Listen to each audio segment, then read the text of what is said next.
mga isi-share ko sa inyo ay 5 personal side hustles na ginawa ko from scratch. At lahat ito ay online. Kaya, nagawa ko siya kahit nasa bahay lang. So, isa-isahin natin kung ano itong 5 side hustles na ito. Magkano ang puhunan, magkano ang kinita, at i-rate ko sila kung gaano sila kahirap at kung worth it ba. Ngayon, paano naman ako nagsimula sa mga side hustles na ito? Let's take a look way back nung naka-maternity leave ako. So, since yung benefit na natatanggap ko sa maternity leave ay hindi yung buong sweldo ko as a nurse, naghanap ako ng way to increase my income. So, nagtingin-tingin ako ngayon kung ano ang mga pwede kong gawin kahit nasa bahay lang ako habang nag-aalaga ng baby. And then, I found out about online business. Sabi ko, sakto ito kasi ang kailangan lang dito ay laptop at internet. Then, nalaman ko na napakarami palang mga online businesses. Yung mga iba may puhunan, yung iba naman wala. So, syempre, anong pipiliin ko? Di dun muna sa walang puhunan. So, ang first online business na ito ay dropshipping business. Ito ay isang uri ng e-commerce business kung saan ay hindi mo kailangan ng inventory. Ang business na ito ay literal na binild ko from the closet. Bakit naman sa closet? Kasi I usually work on these businesses sa gabi pag tulog na ang mga bata. Nagtatago ako sa loob ng closet para hindi sila magising. So this is how it works. You basically search for a winning product online and then create your online store. I use Shopify to create mine because it was easy and they offered 14-day free trial. Then, i-market mo siya sa social media. I use Instagram influencers to market my products. I pay these influencers to promote my products on their Instagram page to make sales. Now, how much money I made from my dropshipping business? I earned about $2,500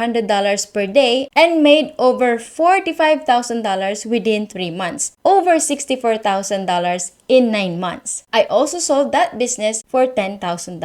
Gaano naman siya kahirap gawin? I would rate about 4 out of 5 kung wala ka talagang background sa e-commerce or creating online store. I personally learned how to do it in 3 months and invested thousands and thousands of dollars in courses and mentorship just to learn it. Magkano naman ang puhunan ko dito sa dropshipping business na ito? Wala akong puhunan sa inventories kasi bibilin ko lang yung product pag may umorder. Ang puhunan ko lang ay yung bayad ko sa mga influencers which is about $5 up to $200 per post at yung bayad ko sa monthly payment ng Shopify which is $25 per month. May free trial sila for 14 days and you will get 3 months for only $1 per month. Kung gusto nyong itry, I will put the link in the description. Next ay ang Amazon FBA or Fulfilled by Amazon. Itong side hustle na ito, na-enjoy ko kasi kumita ako ng over 6 digits in a year. In US dollar yun Ngayon, ikukwento ko naman kung paano ko ito natutunan. Okay, so after ko matry ang dropshipping business, sinunod ko naman itong Amazon FBA. Ang concept na ito ay you will put your own brand, your own label doon sa mga products na ibebenta mo sa Amazon. Ang tawag doon ay private label or white label. Kumontak ako ng mga suppliers within the US and China and ask them to put my own label doon sa mga products na gusto kong ibenta. Ang kagandahan nito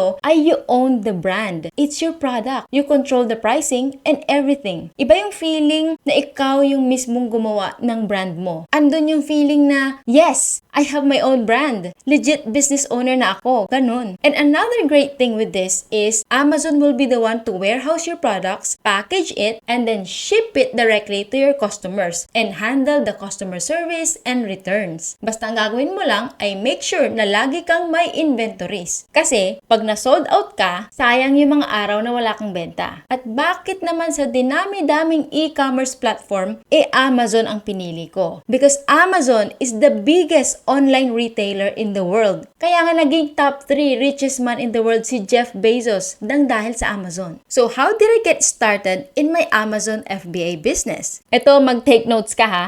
Kasi itong mga informations na sasabihin ko sa'yo ay nagbayad pa ako ng thousands and thousands of dollars just to learn it. And now, I am sharing it for free. You're welcome. So, what I did was look for products that are selling well on Amazon. How can you find them? Look for them under the bestsellers. Look for products that have BSR or bestseller rank of less than 10,000. The lower the BSR number, the better. It means they sell well. Next, you have to look for the number of reviews. Kung konti ang review, mas maganda. Kasi pwede mo pa siyang talunin. Pag thousands and thousands na yung review niya, medyo mahirap mo na siyang i-beat. After finding the product you want to sell, now you go and find suppliers. By Googling your product name, followed by the word private label or white label. Ibig sabihin, these are companies or manufacturers that are willing to put your own label on the products. Another website I use is Alibaba.com. You can buy the products at a wholesale price and then i-markup mo na lang sa retail price sa Amazon. For example, one product that I sold was a teeth whitening pen. I got it for $1.50 each and then sold it for $19.99 in Amazon. Then, after you find your manufacturer, have your products shipped directly to Amazon warehouse and start selling. You don't even have to touch your products. Lahat ay online. Galing, di ba? So, magkano naman ang kinita ko sa Amazon FBA business ko? I made over $23,000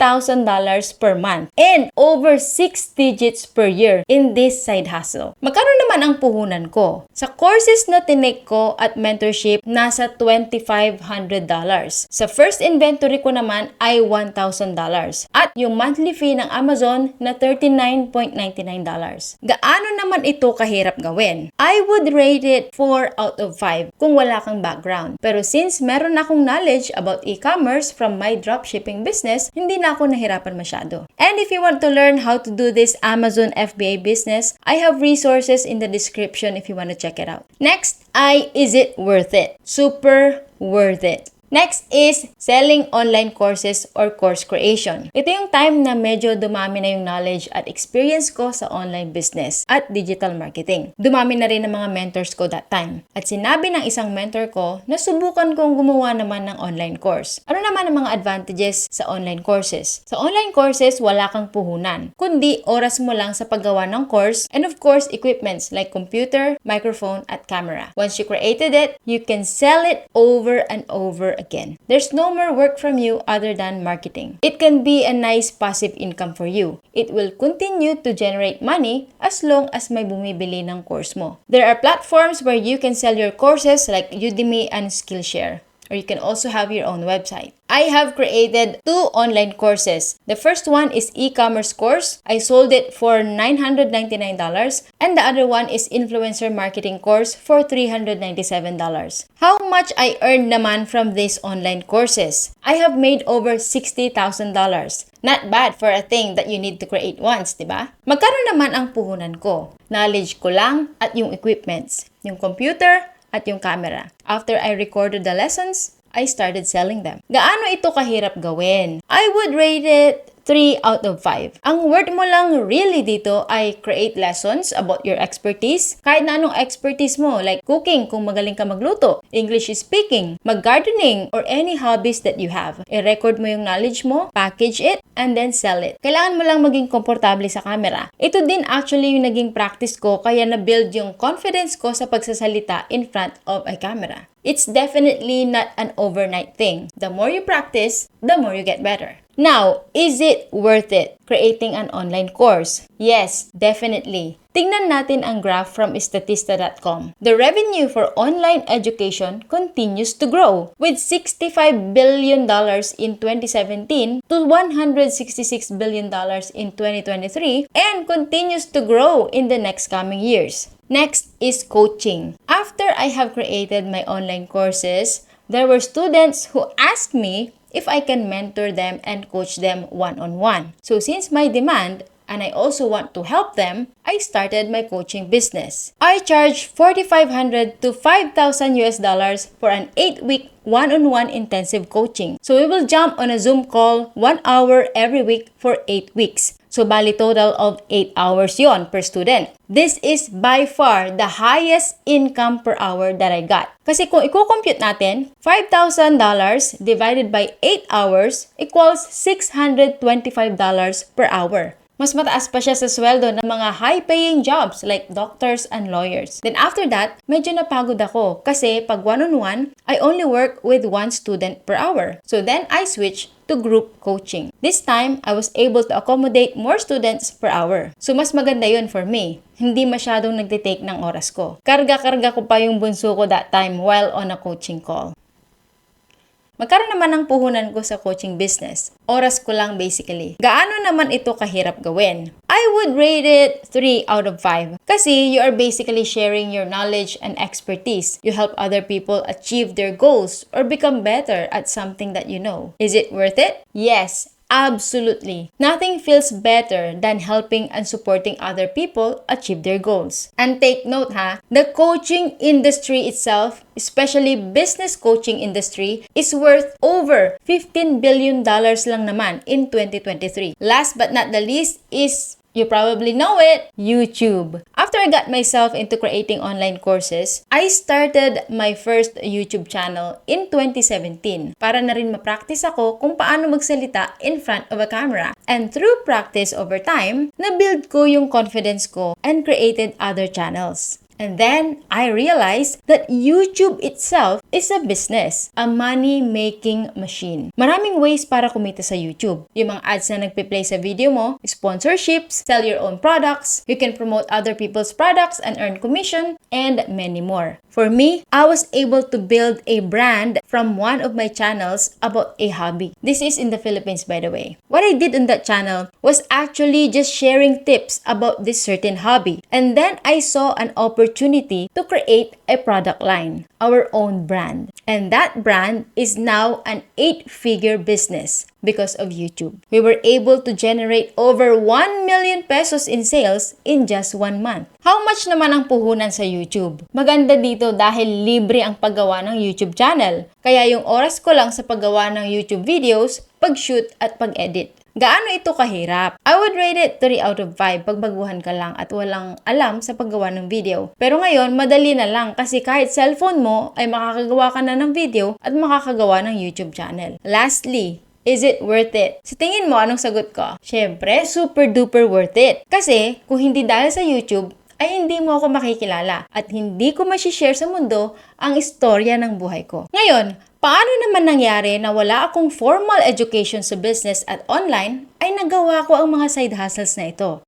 Number 1, meron akong desire. At ang desire ko ay to make more money. Number 2, I invest in my education. Since pagiging nurse lang ang alam ko, bumili ako ng mga online courses about these businesses at kumuha rin ako ng mga mentors. Kasi pabibilisin ng mentor mo yung whole process of acquiring the knowledge kesa sa learning it on your own. Pag may mentor ka, meron nag-guide sa'yo along the way which helps you avoid mistakes and achieve faster results. Number 3, I take action right away. After I learn something, ginagawa ko kaagad. Hindi na ako naghihintay na ma-perfect ko muna yung process bago ko gawin. At pag hindi nag-work, I will try it again and again and again hanggang sa mag-work siya. At ito yung isang mapapayo ko. Continue to learn more skills, then get better at it. Pag sa umpisa, parang feeling mo wala ka pang resulta, don't worry. Kasi lahat naman ng mga bagay na natututunan natin, even single things, is preparing you for something big. Magagamit mo yan later on. Marirealize mo na lang one time, sasabihin mo sa sarili mo, ay, buti na lang, inaral ko to dati. Sana ay may natutunan ka na naman ngayon sa istorya ng buhay ko, kabayan. Leave a like before you go and leave your comments below. I would really appreciate it. Subscribe ka na rin kung hindi ka pa nagsasubscribe para makita pa kita sa susunod kong mga videos. At lastly, i-share mo rin sa akin kung ano ang mga gusto mong itry sa mga side hustles na nabanggit ko. At kung meron kang video suggestions, i-comment mo na rin yan sa baba. And as always, if you want to learn more, check this video next.